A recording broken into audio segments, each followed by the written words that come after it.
Back everyone to Morning Line. Nick Barris here on this Thursday, and we're talking Paychecks for Patriots, a great program. There's going to be an event across the state at 4 different locations on October 18th. We'll tell you more about the times and all of that again and where at the end of the program. But it's an exclusive hiring event for the military and getting back into society if they've come out of the service or whatever to help. And it's been around for 5 years. With us this morning is General Max Haston with us, Tennessee Department of Military. Good to have him on as always. These guys come on every year to talk about this, and we want to promote it.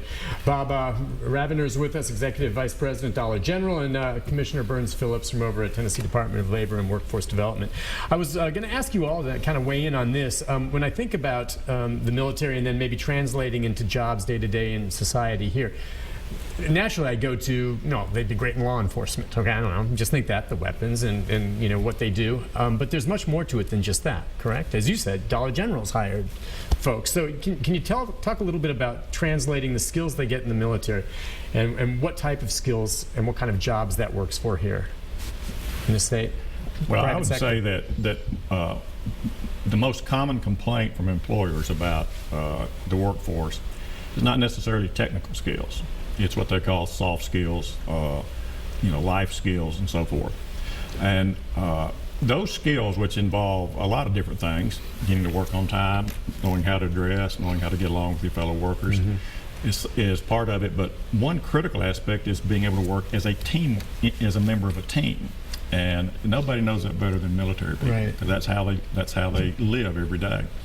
And another thing that's important is that today one of the biggest problems too with employers and the workforce that they find is lack of experience, and in addition to lack of soft skills. And so the trend today is to try to figure out in education how to provide work-based learning. In other words, learning as you work. In other words, you're working and you're learning by virtue of being in a work environment. You're learning soft skills. You're learning discipline. And there's no greater organization that surrounds what it does in work-based learning than the military. All these individuals learn as they're on the job. Right. And that is the best kind of training that you can get. So if that's something that military people bring to an employer, is that type of training. Is there any transition you think for them when they come? Because oftentimes the place they're going to work in the private sector is going to be less structured. They're not going to have a general leering over their shoulder telling them to hup to it. You know what I'm saying? I do. And in recognizing, because I agree with you, the discipline and all of that's top of my list. Hard worker, I'll take that over just about anything. Right. But just the transition to maybe the different type of setting. It is different than the military. Absolutely, it is different, but they still bring that internal discipline. Yes, that's the key. That soft skill that Burns, that you were talking about. You were mentioning transitional capabilities and stuff. Here in the Tennessee National Guard, we are a large MP state, and so we have several of our military police officers that work for local law enforcement, works for the Highway Patrol, works for the TBI, works for private security sectors, and so that is a great transitional military occupational. That one just seems natural. It is, but the other thing, we have several transportation truck drivers, what we call our 88 mics, and so Burns, working with the governor, got some legislation passed to where if you are an 88 mic, you're a truck driver in the military, and you go get your commercial driver's license, you just take the written portion of the test. You don't have to take the driving portion of the test, which is a really big deal in facilitating getting them their commercial driver's license.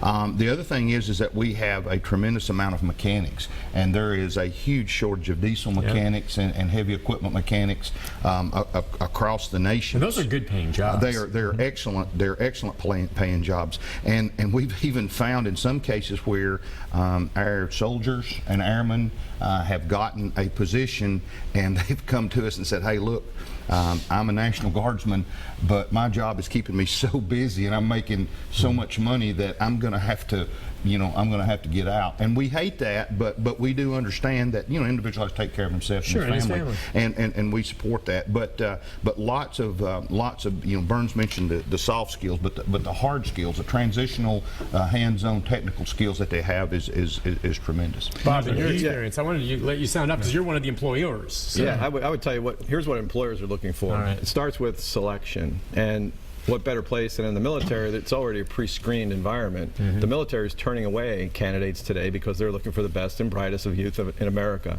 So you're getting a screened candidate to begin with.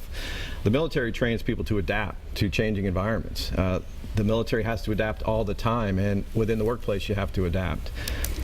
The Department of Defense spends billions of dollars a year in training and development, and the skills they're learning today in the military are much closer to what's needed in the private sector than ever before, in my experiences.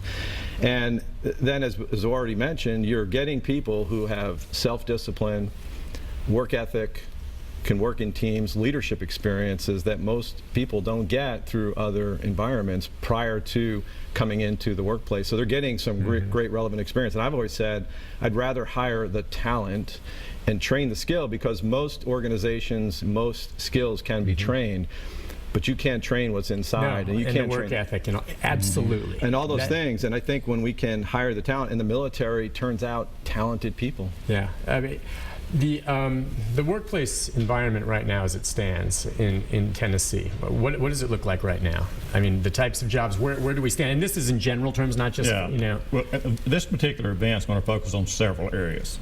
Information technology, hospitality, construction, retail, healthcare, manufacturing, and government. That will be sort of the focus areas.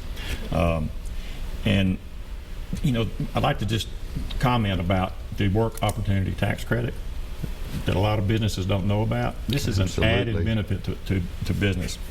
If businesses hire a veteran, and there are about 3 different categories of veterans that they can hire, they can get up to $9,600 tax credit. So you're actually, when you hire a veteran, you're actually getting a benefit to your bottom line. Right? So that's an incentive to hire a veteran. Absolutely, That's what's in place. And a lot of people don't know about that. And just in the last year, we will have probably issued anywhere from $150 to $180 million in tax credits. Now, those are not all for veterans, but a significant portion are. They need to remember that. I'm glad you mentioned it. I had forgotten you had mentioned it before. Also, you talk about coming out with the skills from the military, but I just want to emphasize again, the folks that will be showing up at this fair are going to be some that have already been out and are working. And so not only do they have the military background, but now they've had jobs in the private sector.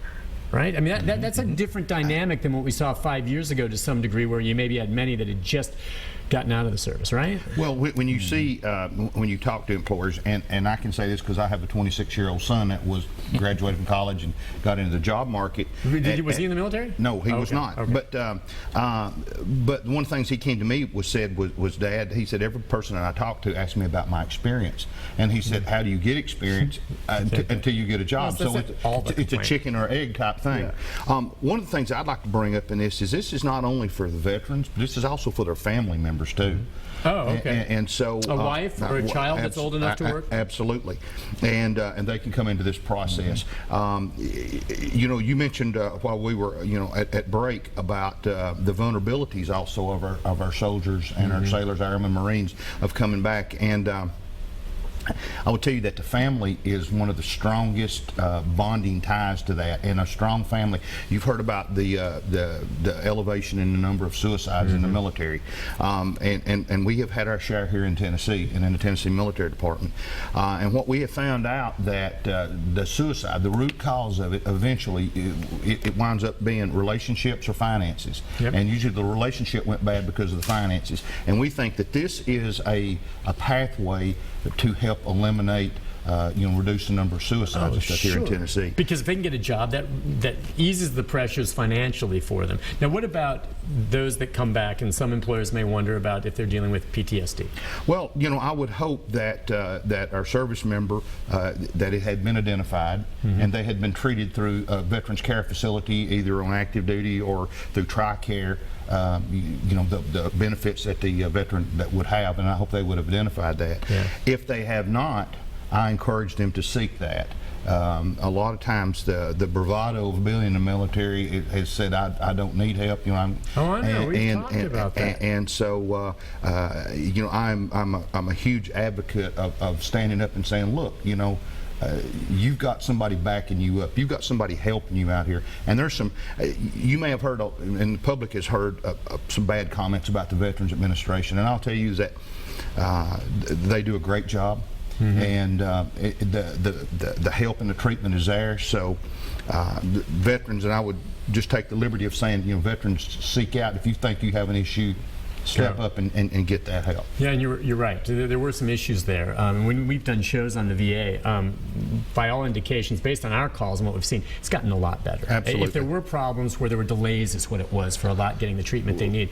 It's gotten a lot better. There's problems everywhere. Of course there is. And think of how many people they're dealing with. And to allay that Yes, sir. fear as well, I would tell you in almost 30 years I've been in the corporate world, I can't recall an experience where that has been an issue. Good. I'm glad. I think it was important to bring that up because it might have been something that crossed an employer's mind, and I think we should show that it's really not an issue. And we've got no feedback either from any. Same thing for you as well. All right, we'll take a break on that note. We'll be back with more. Perhaps your calls if you'd like to join in the conversation. I know it's intimidating calling in to guys like this, the general. We'll just talk. You can sit back and listen. We'll be back with more right after this.